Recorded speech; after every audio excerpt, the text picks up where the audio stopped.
प्यारे बच्चों, सुप्रभात। आओ हिंदी व्याकरण और हिंदी भाषा सीखें कार्यक्रम में आप सबका हार्दिक स्वागत है।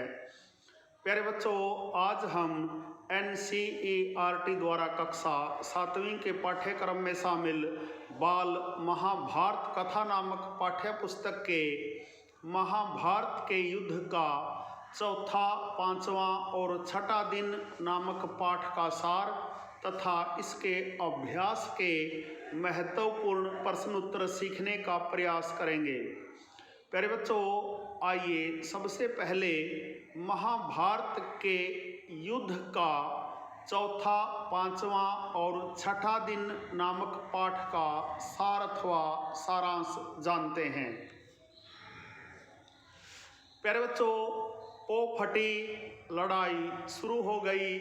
शल्य का पुत्र मारा गया।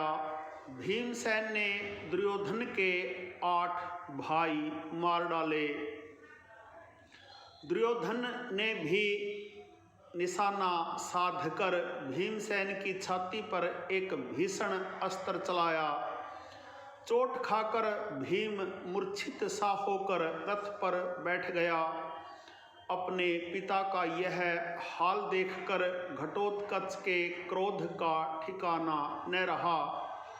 वह आपे से बाहर हो गया और उसने भयानक युद्ध शुरू कर दिया। घटोत्कच के भीषण आक्रमण के आगे कौरव सेना टिक न सकी।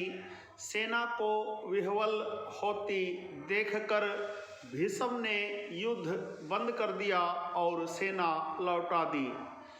उस दिन की लड़ाई में दुर्योधन के कितने ही भाई मारे गए। प्यारे बच्चों, चिंताग्रस्त दुर्योधन अपने शिविर में जाकर व्यथित हृदय से बैठ गया। उसकी आंखें भर आई। संजय कुरुक्षेत्र के मैदान का आंखों देखा हाल धृतराष्ट्र को सुनाता जाता था। वहाँ का बयान सुनते सुनते धृतराष्ट्र व्यथित हो जाते थे। वह दुख उनकी सहन शक्ति से भारी हो जाता था तो वह कुछ कह सुनकर अपना शोक भार हल्का कर लेते। दुर्योधन बड़ी देर तक विचारों में डूबा रहा। इसी प्रकार सोचते सोचते उसे नींद आ गई।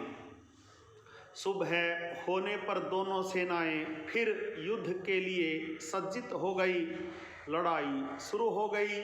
उस दिन संध्या होते होते अर्जुन ने हजारों कौरव सैनिकों का जीवन समाप्त कर दिया।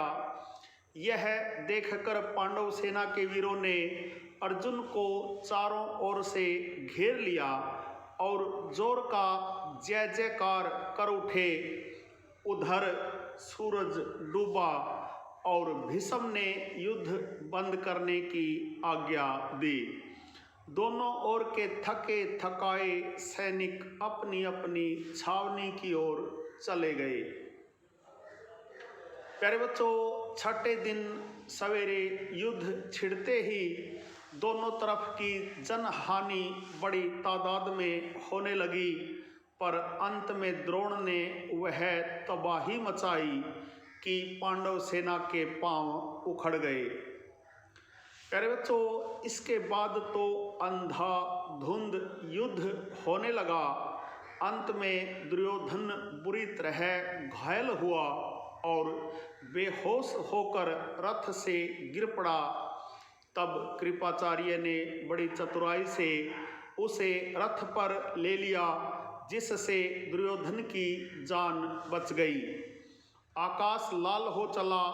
सूरज डूबना ही चाहता था, फिर भी कुछ मुहूर्त तक युद्ध जारी रहा।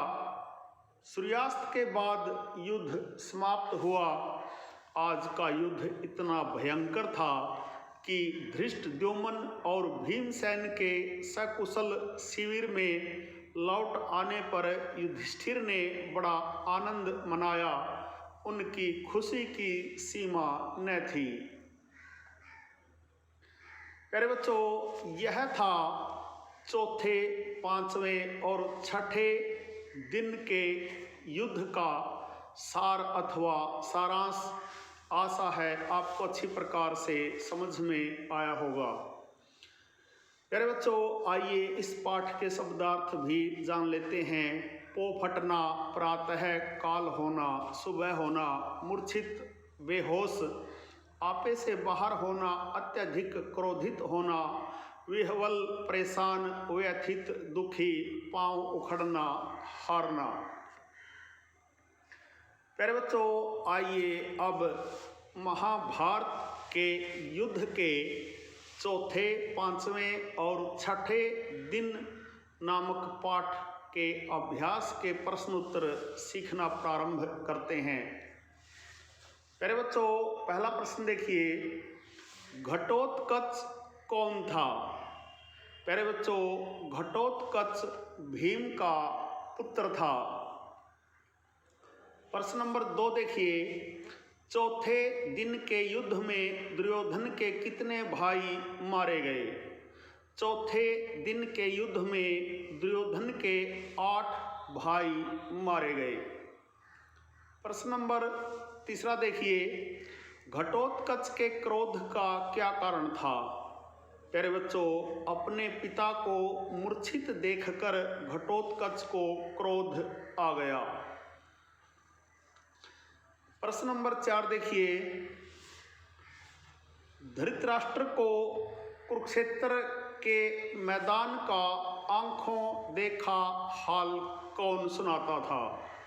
प्यारे बच्चों, संजय कुरुक्षेत्र के मैदान का आंखों देखा हाल धृतराष्ट्र को सुनाता था। प्रश्न नंबर 5 देखिए, युद्ध के 5वें दिन क्या हुआ? युद्ध के 5वें दिन संध्या होते होते अर्जुन ने हजारों कौरव सैनिकों का जीवन समाप्त कर दिया। प्रश्न नंबर 6 देखिए, दुर्योधन के भीषण अस्त्र का भीमसेन पर क्या प्रभाव पड़ा? प्यारे बच्चों, दुर्योधन ने निशाना साधकर भीमसेन की छाती पर एक भीषण अस्त्र चलाया, जिसके कारण भीम चोट खाकर मूर्छित सा होकर रथ पर बैठ गया। प्रश्न नंबर 7 देखिए, घटोत्कच के क्रोध का युद्ध पर क्या प्रभाव पड़ा? प्यारे बच्चों, अपने पिता को मूर्छित देखकर घटोत्कच आपे से बाहर हो गया और उसने भयानक युद्ध शुरू कर दिया। घटोत्कच के भीषण आक्रमण के आगे कौरव सेना टिक न सकी। सेना को विह्वल अर्थात परेशान होती देखकर भीष्म ने युद्ध बंद कर दिया और सेना लौटा दी। प्रश्न नंबर 8 देखिए, छठे दिन के युद्ध का हाल संक्षेप में लिखिए। प्यारे बच्चों, छठे दिन सवेरे युद्ध छिड़ते ही दोनों तरफ की जनहानि बड़ी तादाद में होने लगी, पर अंत में द्रोण ने वह तबाही मचाई कि पांडव सेना के पांव उखड़ गए। इसके बाद तो अंधाधुंध युद्ध होने लगा। अंत में दुर्योधन बुरी तरह घायल हुआ और बेहोश होकर रथ से गिर पड़ा। तब कृपाचार्य ने बड़ी चतुराई से उसे रथ पर ले लिया, जिससे दुर्योधन की जान बच गई। प्यारे बच्चों, यह थे चौथे, पांचवें और छठे दिन नामक पाठ के अभ्यास के महत्वपूर्ण प्रश्न उत्तर। आशा है आपको अच्छी प्रकार से समझ में आए होंगे। प्यारे बच्चों, महाभारत के युद्ध के चौथे, पांचवें और छठे दिन नामक पाठ का सार, इसके शब्दार्थ तथा अभ्यास के प्रश्न उत्तरों पर आधारित आज का यह छोटा सा वीडियो यदि आपको पसंद आए, समझ आए, तो इस वीडियो को लाइक, कमेंट और ज़्यादा से ज़्यादा शेयर ज़रूर करें। प्यारे बच्चों, यदि आप वास्तव में गंभीरता के साथ हिंदी व्याकरण और हिंदी भाषा को सीखना चाहते हैं तो आपके अपने YouTube चैनल संगम टीवी हिंदी व्याकरण को सब्सक्राइब जरूर करें और वीडियो पर दिए बेल आइकन को जरूर दबाएं ताकि संगम टीवी हिंदी व्याकरण पर पढ़ाए जाने वाले पाठों का सबसे सरल और सटीक विश्लेषण YouTube पर अपलोड होते ही उसका नोटिफिकेशन सबसे पहले आपके पास पहुँचे। प्यारे बच्चों, खुश रहें, मस्त रहें, योगा करें, स्वस्थ रहें, आपका दिन मंगलमय हो।